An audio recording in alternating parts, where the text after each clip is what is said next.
मैं आपकी host and दोस्त वी कृष्णा। और आज बात कर लेते हैं करवा चौथ की कहानी की। करवा चौथ की सभी बहनों को बहुत सारी शुभकामनाएं। कोई भी व्रत कोई भी पूजा कथा के बिना अधूरा ही माना जाता है। आज के करवा चौथ के इस पावन पर्व पर सबसे पहले हम गणपति जी की कथा कहेंगे। फिर आज मैं आपको करवा चौथ की 3 कथाएं सुनाऊंगी। एक तो करवा की कहानी, करवा मैया की कहानी, एक वीरवती की कहानी और एक द्रौपदी जी की कहानी, और उसके बाद चुटक विनायक की कहानी। तो इस मेरे साथ चैनल में बने रहिएगा और इन कथाओं का आनंद भी लीजिएगा। इन कथाओं को सुनने और पढ़ने से कहते हैं कि पति को दीर्घायु प्राप्त होती है और आपका मन भी शांत होता है, प्रसन्न होता है।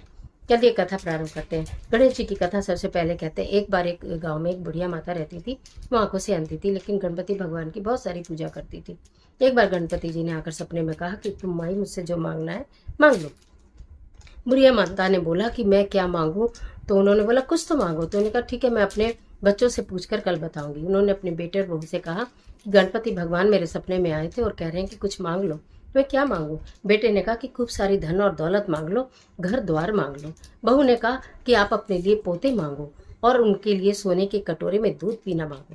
तो उन्होंने कहा ठीक है। फिर उसने अपनी सहेलियों से पूछा मुझे क्या मांगना चाहिए। सहेली कहने लगी तुम्हारे बेटा बहू तो केवल अपने स्वार्थ की बात कर रहे हैं, तुम तो अपने लिए नेत्र मांगो, क्योंकि तुमने अभी दुनिया देखी ही नहीं है। बुढ़िया ने कहा ठीक है।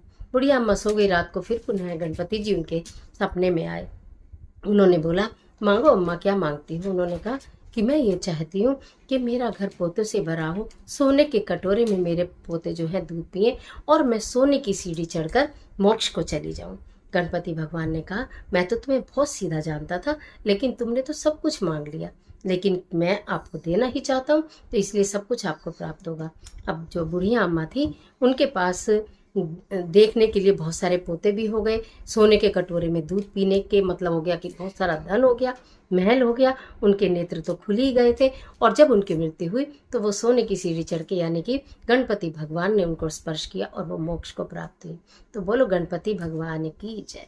प्रारंभ करते हैं करवा चौथ की कथा। सबसे पहले करवे की कथा बोलती हूँ।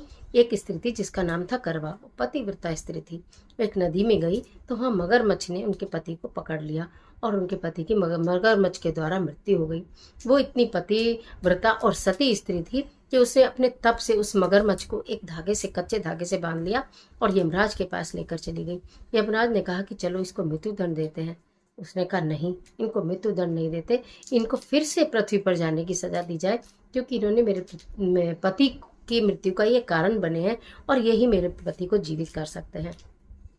यमराज ने उनकी बात समझते हुए, उनके तप की महिमा को समझते हुए मगरमच्छ को फिर पुनः पृथ्वी पर भेजा और उस मगरमच्छ की ने फिर उनके पति को जीवित किया। तो इतनी महिमा होती है इस व्रत की, इसीलिए इस व्रत का नाम करवा चौथ। उस दिन तिथि जो चतुर्थी थी और वो स्त्री का नाम था करवा, इसलिए इस दिन का नाम करवा चौथ पड़ा कि जो भी स्त्रियां इस दिन व्रत करेंगी अपने पति की दीर्घायु के लिए, भगवान उनके पति को हर संकट से बचाएंगे। बोलो करवा माता की जय। अब बात करते हैं दूसरी कथा की, जो निश्चित आपको पता भी होगी, आप सुनती भी होंगी। 7 भाइयों की एक बहन थी वीरवती।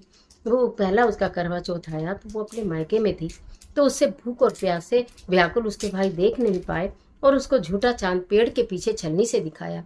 उसकी भाभियों ने कहा कि देखो हमारा चांद नहीं निकला है, हम व्रत नहीं खोलेंगे, ये तुम्हारा चांद निकला है, तुम चाहो तो व्रत खोल लो।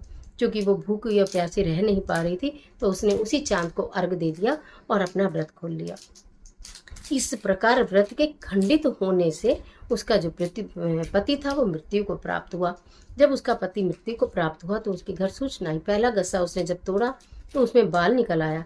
दूसरा गस्सा खाने के लिए तोड़ा तो किसी ने छींक दिया।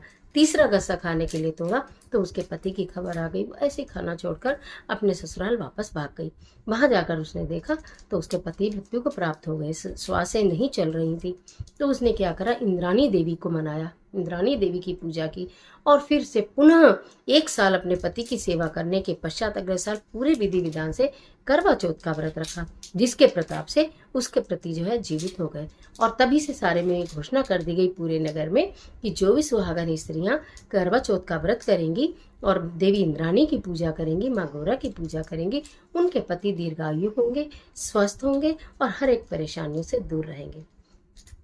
बोलो करवा मैया की जय। बोलो इंद्राणी देवी की जय। बोलो पार्वती माता की जय। अब बात करते हैं तीसरी कथा की। बात करते हैं द्रौपदी की। द्रौपदी माता ने भी इस करवा चौथ के व्रत को किया था। उनको जिस समय अज्ञातवास हुआ था तो द्रौपदी माता और पांचों पांडवों के साथ चली गई थी। बार बार विभिन्न प्रकार के उनके ऊपर संकट आ रहे थे, तो उन्होंने भगवान श्री कृष्ण से प्रार्थना की कि हे माधव, मुझे ऐसा क्या करना चाहिए कि मेरे पति के ऊपर कोई संकट ना आए। तो उन्होंने बोला कि तुम करवा चौथ का व्रत करो, चौथ आएगी उसका निर्जला व्रत करना, तो तुम्हारे पति के सारे संकट दूर हो जाते हैं। मान्यता है माता द्रौपदी ने भी इस व्रत को किया था और पांचों पांडवों के पर जो भी संकट आता था वो हवा की तरह उनसे दूर हो जाता था।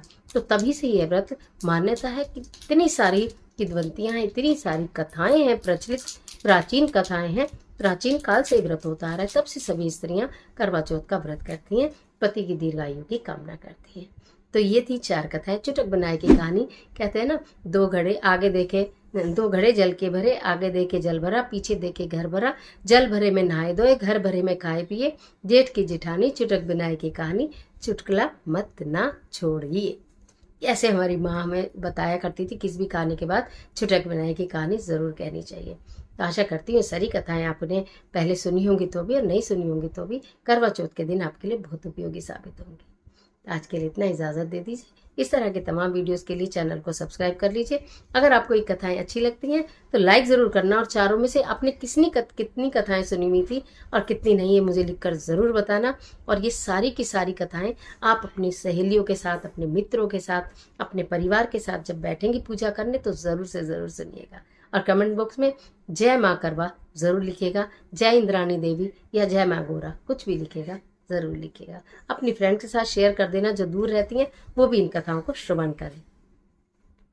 माता रानी आपके पति की रक्षा करें।